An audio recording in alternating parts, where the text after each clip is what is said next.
Paolo Avellino, matapang na ipinagtanggol si Kim Chiu laban kay Sian Lim at mga bashers.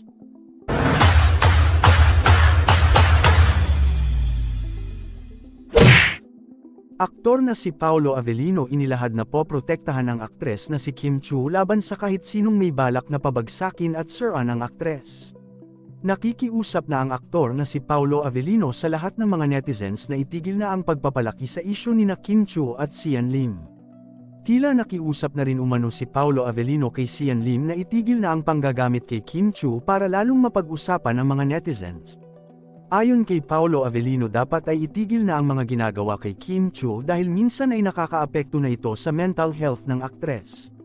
Iginiit na rin naman umano noon ni Kim Chiu na hindi na siya magbibigay pa ng pahayag patungkol sa naging hiwalayan nila ni Sian Lim. Matatandaan na naging sunod-sunod ang pagsisiwalat noon ni Sian Lim ng mga detalye ng hiwalayan nila ni Kim Chiu na maaaring ikasira ng pangalan ng aktres. Dahil sa isiniwalat na ito ni Sian Lim, hindi naiwasang mabat-aiko si Kim Chiu lalo na ng mga taong noon pa man ay basher na ng aktres. Ipinapakalat kasi ng mga bashers ni Kim Chiu na nagiging pa-victim si Kim Chiu at ginamit rin ang galit ng kanyang mga tagahanga kay Sian Lim para ay boycott ng mga ito ang mga projects ng aktor. Napaka-unfair rin umano ng pananahimik ni Kim Chiu gayong labis ang natatanggap na pambabatikos ni Sian Lim sa puntong naapektuhan na ang showbiz career nito.